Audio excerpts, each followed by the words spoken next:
BP, sugar, thyroid, obesity, hormone సమస్యలని మందులు లేకుండా నేచర్ మంత్ర ఫుడ్ తో రివర్స్ చేసుకోండి.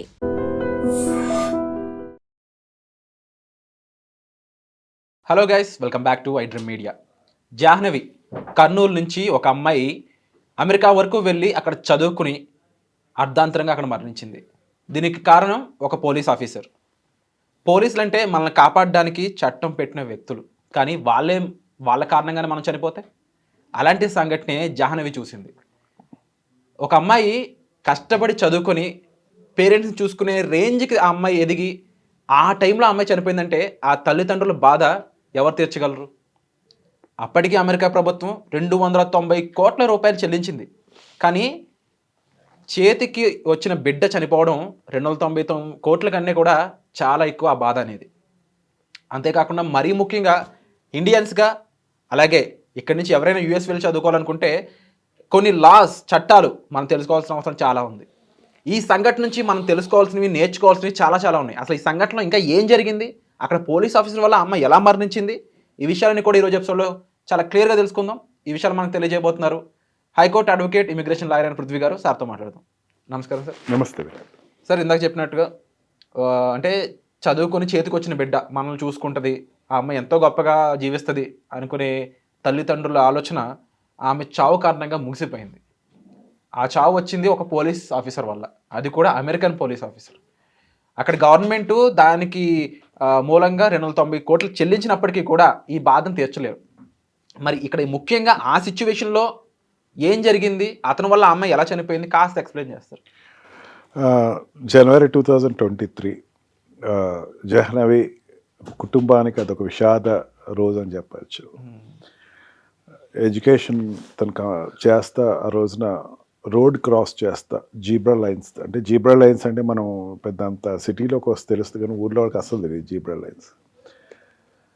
జీబ్రా లైన్స్ దగ్గర క్రాస్ చేసేటప్పుడు ఒక 40 km/h ఏ వెహికల్ అయినా సరే, 2-wheeler అయినా 4-wheeler అయినా 40 km/h మెయింటైన్ చేయాలి. అండ్ సిగ్నల్స్ దగ్గర అయితే 20 km/h ఇస్తారు. జీబ్రా క్రాసింగ్ దగ్గర అయితే 40 km/h ఏ వెహికల్ అయినా మెయింటైన్ చేయాలి. అటువంటిది 140 km/h తోటి కెవిన్ అనేటువంటి పోలీస్ ఆఫీసరు ర్యాష్గా వచ్చి ఆ అమ్మాయిని గుద్దేయటం జరిగింది. గుద్దటం వల్ల అమ్మాయి హాస్పిటలైజ్ అవ్వకుండానే అమ్మాయి ప్రాణం పోవటం జరిగింది. ఇదంతా ఒక యాక్సిడెంట్ అంటే ఏమంటామంటే అనుకోకుండా జరిగింది, ఎవరు ఉద్దేశపూర్వకంగా చేసిందని అన్నాం మనం. కానీ అక్కడ అమెరికన్ పోలీస్ యొక్క దౌర్జన్యం, అతని యొక్క అహంకారం అనేది అక్కడ బయటపడింది.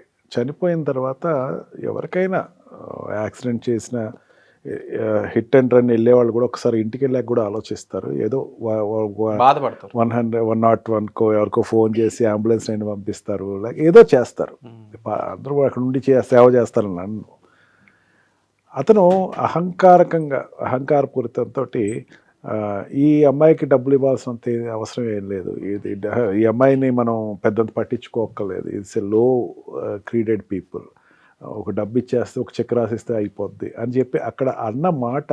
అక్కడ పోలీస్ ఆఫీసర్కి ఇక్కడ మైక్ ఉంటుంది. ఈ మైక్ అన్నది మన ఇక్కడ వాకీ టాకీ లాంటిది, ఖచ్చితంగా అది ఆఫ్ చేయడానికి లేదు. పోలీస్ ఆఫీసర్ ఇంట్లోకి వెళ్ళిన వెంటనే ఆఫ్ చేసుకోవచ్చు, తర్వాత ఎక్కడైనా సరే ఆన్ చేయాలి. అటువంటిది ఆ మైక్లో వచ్చిన వాయిస్ని మన ఇండియాలో అయితే ఏమన్నా దాన్ని రూపుమాపటానికి ట్రై చేస్తారేమో, కానీ దాన్ని పోలీస్ వాళ్ళే ఎవిడెన్స్ కింద పెట్టారు. పెట్టిన తర్వాత ఆ అహంకారక పూర్వకంగా మాట్లాడేటువంటి మాటలకి అమెరికా మొత్తం ఊగిపోయింది. ఒకసారి భారతీయులందరూ ఊగిపోయారు. అంటే ఆ అమ్మాయిని చంపే, అంటే ఓకే యాక్సిడెంట్ అయినప్పటికి కూడా ఆ బాధ లేకుండా ఎక్స్ట్రాగా ఇలాంటి వాళ్ళకి మనం డబ్బు ఇచ్చేస్తే అయిపోద్ది కదా, ఇంకొంచెం పెద్ద పట్టించుకోవాల్సిన అవసరం ఏంటి అన్న వర్డ్, చులకనగా అన్న వర్డ్ ప్రాణం అంటే లెక్కలేదు. ఒక పోలీస్ అహంకారం అన్నట్టు దాన్ని పరిగణలో తీసుకుని చాలా సీరియస్గానే కేసు నడిచింది. అంటే ఒకనొక టైంలో జడ్జి సైతం ఇది నీ కూతురో లేదంటే నీ తల్లి అయితే నువ్వు ఇలాగే అంటావనే మాట అంటాం జరిగింది. అంటే నిజంగా ఆ వ్యక్తి యొక్క విధానం ఇలా ఉండడం వల్ల అతనికంటూ శిక్ష ఏమి ఉండదు అంటారు. అతన్ని సస్పెండ్ చేశారు. అండ్ మన ఇండియాలో లాగా సస్పెండ్ చేస్తే మళ్ళీ రీక్యారియర్ అండ్ మళ్ళీ జాబ్ ఇట్లాంటివి ఉండదు. అక్కడ మెయిన్ ఏంటంటే అక్కడ ఏదైనా ఒక ఎలిగేషన్ మీద సస్పెండ్ చేస్తే వాడు ఏ జాబ్కి పనికిరాడు. ఓకే. ఈవెన్ ఇల్లు అద్దె తీసుకుంటాక కూడా పనికిరాడు. ఒక్కసారి వాడికి రిమార్క్ వచ్చేస్తుంది, అది ఎవరు కోరుకోరు, అటువంటి సస్పెండ్ చేశారు. అండ్ సిటీ మేయర్ అయితే అవుట్ సైడ్ సెటిల్మెంట్కి చేద్దాము, దీని ఇష్యూని పెద్ద చేయొద్దు అని అనుకుని సెటిల్ చేశారు. అండ్ $29 మిలియన్ సెటిల్ చేశారు. దానికి చెప్తా అమ్మాయి ఆవిడ చెప్పే విధానం అయితే చాలా అందరినీ ఒక రకమైనటువంటి ఓకే పోన్లే ఒక రికగ్నైజ్ చేశారు అన్న ఫీలింగ్ కలిగింది. ఆవిడ ప్రాణాన్ని అయితే తీసుకురాలేకపోయాను కానీ నా చేతిలో ఏదో తృణం అన్నది నేను ఇవ్వగలను, ప్రాణం అయితే నేను తీసుకొచ్చేటువంటి పరిస్థితిలో లేదు, ప్రాణం తీసుకొచ్చే అమ్మనైతే బాగుండేదేమో అన్న వర్డ్ అన్నది ఇంగ్లీష్లో చాలా అద్భుతంగా చెప్పింది. ఇది జాహ్నవి తల్లిదండ్రులు తర్వాత వాళ్ళు ఇచ్చిన ఇంటర్వ్యూలో నాకు అవన్నీ డబ్బు అంతా మాకెందుకు, మా కూతురు కావాలి, ఎంఎస్ చదువుకుంటానికి వెళ్ళిన కూతురు, చేతికొచ్చి అందుకొచ్చినటువంటి కూతురు. అమెరికా వెళ్ళిన తర్వాత అమెరికా మేము పంపించాలంటే చాలామంది ఒప్పుకోలేదు అప్పట్లో, ఆడపిల్లలు చదువు ఏంటి విదేశాల చదువులని. కర్నూలు అంటే ఇట్స్ నాట్ ఏ సిటీ కాదు అది, అయినా సరే పంపించాము. అటువంటి శ్రమ తిరిగి వచ్చింది. మేము మా అమ్మాయి కావాలి కానీ డబ్బు ఎందుకు అన్నాడు అన్నది ప్రతి వాళ్ళు, ఈవెన్ అమెరికన్ మ్యాగజైన్స్ పేపర్లు కూడా చాలా వైడ్ పబ్లిసిటీ ఇచ్చింది దానికి. ఇలాంటి సంఘటనల నుంచి ఇప్పుడు అక్కడ చాలామంది అమ్మాయిలు చదువుకుంటూ ఉన్నారు, వాళ్ళ తప్పు లేకుండా ఇలాంటివి జరుగుతున్నాయంటే ఇంకొంచెం బాధాకరం, ఇంకొంచెం భయంకరం కూడా. ఎందుకంటే అమ్మో రేపు ఏమవుద్దో అని. అందులోనూ అమెరికా లాంటి కంట్రీ చాలా జాగ్రత్తగా ఉంటుంది, రూల్స్ అన్ని స్ట్రిక్ట్గా ఫాలో అవ్వాలి. అలాంటి కంట్రీలో కూడా ఇది జరిగింది అన్నప్పుడు ఇది ఒక మచ్చగా ఉండిపోతూ ఉంటుంది. అయినప్పటికీ మన బాధ్యత ఇది, వీటి గురించి మాట్లాడాల్సిన అవసరం యాజ్ ఎ మీడియాగా మాకు అండ్ యాజ్ ఏ ఒక లాయర్గా మీరు డెఫినెట్లీ వాళ్ళకి అండగా నిలిచే ఇదిలో మీరున్నారు. అక్కడున్న స్టూడెంట్స్ ముఖ్యంగా మహిళా విద్యార్థులు ఎలా జాగ్రత్తగా ఉండాలంటే? ఎక్కడైనా సరే మహిళలైనా మగవాళ్ళైనా సరే మన కాని ప్రదేశానికి వెళ్తున్నారు విరాట్, అది మన ఏరియా కాదు. మన ఏరియా కాని ఏరియాలో వెళ్ళి తల్లిదండ్రులకి వెంటనే ఏదైనా చిన్న ఇబ్బంది వస్తే వెంటనే వచ్చేసే పరిస్థితి కూడా కాదు, చుట్టాలు ఉండరు. అది ప్రతి స్టూడెంట్ ప్రతి ఎంప్లాయీ మైండ్లో పెట్టుకోవాలి. నేను చాలా దూరంగా నా మీద ఆశలు పెట్టుకుని పంపించారు ఇక్కడికి. ఏదైతే ఒక పిక్నిక్ స్పాట్, ఎక్కడికైనా పిక్నిక్ ఎక్స్కర్షన్ పంపించినప్పుడు ఎంత వాళ్ళు బాధ్యతాయుక్తంగా అందరూ కలిసికట్టుగా ఒకే చోట ఉంటా ఒకళ్ళు విడవకుండా ఎట్లాగుంటారో, ఈవెన్ ఆ ఉండేటువంటి పీరియడ్లో అయినా సరే, గ్రీన్ కార్డ్ వచ్చేవరకైనా సరే, ఒక పొజిషన్ వచ్చేవరకైనా సరే మనం ఒక నియమాలతో ఉండటం బెటరు. ఎట్లా అంటే ఎక్కువ స్టూడెంట్స్ తోటి స్పెండ్ చేయటం, మ్యాక్సిమం ర్యాష్ డ్రైవింగ్ అవాయిడ్ చేయటం, డ్రంక్ అండ్ డ్రైవ్ అనేది మర్చిపోవటం. అమ్మాయిలు అయితే ముఖ్యంగా నా పర్సనల్ ఒపీనియన్, మీరు ఒంటరిగా అయితే ఎక్కడికి వెళ్ళకండి. America is not a safe country. Cities are of course 1-2 మహా అయితే ఒక 5-6 సిటీస్ తప్ప మిగతా అన్నీ కూడా సదరన్ సైడ్ ఉండేటువంటి అమెరికా జోన్ కానీ ఈస్టర్న్ సైడ్ ఉండేటువంటి కొంచెం భయంకరమైన సిటీసే ఉన్నాయి. మనం అమెరికా అంతా ఒకటే అనుకున్నాం, కాదు.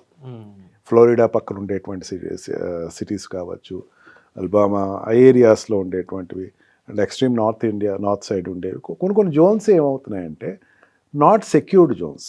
అతను అన్నాడు అంటే, కెవిన్ అన్నాడు అంటే ఒకటి అర్థం చేసుకోండి, ఎంత ఇండియన్స్ అంటే ఎంత చులకన అక్కడ ఆఫీసర్స్కి. అతను ఒక్కటి వాయిసే కాదు కదా, అది రెగ్యులర్గా వాళ్ళు నోటమ్మట వచ్చే వాయిస్ కదా. అందుకే మనం తప్పు చేసేటప్పుడు 100 సార్లు ఆలోచించాలి. ఏదైనా ఎక్కడికైనా వెళ్ళాలి, లేకపోతే డోంట్ గో ఇండివిజువల్లీ, గ్రూప్గానే వెళ్ళండి. మ్యాక్సిమం గ్రూప్గా వెళ్ళడానికి ట్రై చేయండి అట్లీస్ట్ మీరు ఎక్కడికైనా వెళ్ళాలంటే ఒక మెసేజ్ ఎవరికో డ్రాప్ చేయండి, let everybody know about you. Unidentified deaths చాలా ఎక్కువ ఉంటాయి అక్కడ. అవి మనకి ఇక్కడ తల్లిదండ్రులు ఏమనుకున్నారంటే అక్కడెక్కడో ఉన్నారు, ఫోన్ రీచ్ లేదు అనుకున్న తర్వాత ఎప్పుడో తెలుస్తుంది పిల్లవాళ్ళు మిస్ అయిపోయారు అని. అఫ్కోర్స్ రాకెటింగ్ అక్కడ లేదు కాబట్టి ఇబ్బంది లేదు, కిడ్నాపర్ అండ్ రాకెటింగ్ లేదు, కానీ అన్ఐడెంటిఫైడ్ డెత్స్, రోడ్డు పక్కన డెత్స్ జరుగుతూ ఉంటాయి. అందుకని ఎక్కడికి వెళ్ళినా సరే ఎప్పుడు కూడా గ్రూప్గానే వెళ్ళండి, కొలాబరేటివ్గా వెళ్ళండి. ఇక్కడ ఒకే చోట ఉండడానికి ట్రై చేయండి. ఎక్కువ ఇండియన్స్ తోటి మీరు మూవ్ అవటానికి ట్రై చేయండి. అండ్ మీరు మెయిన్గా నేను ఎప్పుడు రిపీటెడ్గా చెప్తాను, మళ్ళీ రిపీటెడ్గా చెప్తా ఉంటే మన ఐ డ్రీమ్ ప్రేక్షకులు కూడా అడుగుతూ ఉంటారు, పృథ్వీ గారు ఎట్లా చెప్తున్నారని. Don't leave hostels. మీరు ఉండేటువంటి అక్కడ క్యాంపస్లో ఉండేటువంటి మీరు చదువుతున్న రోజుల్లో మీరు అక్కడ క్యాంపస్ నుంచి దయచేసి బయటికి రాకండి. బెటర్. మ్యాక్సిమం క్యాంపస్లోనే ఉండండి. క్యాంపస్లో ఉండుంటే అమ్మాయి ఈరోజు ఉండేదేమో అనిపిస్తుంది. ఎంఎస్ కోర్స్ ఎందుకు వచ్చిందో నాకు తెలియదు, నేను అంత డైరెక్ట్ స్టేట్మెంట్ ఇవ్వకూడదు. బట్ క్యాంపస్లోనే అమ్మాయి టైంలో ఉండుంటే ఇది జరుగుండేది కాదేమో. పబ్లిక్ రోడ్ మీదకి వచ్చాక జరిగింది కదా. అదే మ్యాక్సిమం క్యాంపస్లో ఉండడానికి ట్రై చేయండి, ఇండియన్ లొకాలిటీస్లో ఉండడానికి ట్రై చేయండి, అందరితో కనెక్టివిటీలో ఉండండి. ఇక్కడ వెళ్ళాం కదా అని చెప్పేసి నా చదువు నా జాబ్ ఇది కాదు, కొలాబరేటివ్గా ఉండండి, ఈవెంట్స్లో పార్టిసిపేట్ చేయండి. Enjoy your life by social grooming first. జనాలతో తిరుగుతా మీరు ఎంజాయ్ చేయండి, అంతేగాని నేను ఒక్కటే ఊరి నుంచి వచ్చాను నేను ఒక్కటే సపరేట్గా ఉంటాను కాదు. లెర్న్ థింగ్స్, కల్చర్ నేర్చుకోండి. అక్కడ ఉండేటువంటి మెయిన్ అక్కడ ఉండే కల్చర్ అండ్ హెరిటేజ్ చాలా బాగుంటుంది, అది నేర్చుకోండి. సో మీరు చెప్పినట్టు నిజంగానే చాలామందికి ఈ జాగ్రత్తలు తెలియాల్సిన అవసరం ఉంది. అండ్ ప్రతి ఒక్కరు కూడా జాగ్రత్తగా ఉండాల్సిన అవసరాలకు సంబంధించిన విషయాలన్నీ కూడా ఈ రోజు ఎపిసోడ్లో చర్చించడం జరిగిందండి. ఈ ఎపిసోడ్ అనిపించింది తప్పకుండా కామెంట్ చేయండి. అండ్ నిజంగా ఆత్మకు శాంతి చేకూరాలని అయితే నేను ఐ డ్రీమ్ అలాగే పృథ్వీ గారు ఆశిస్తున్నాము. Thank you so much.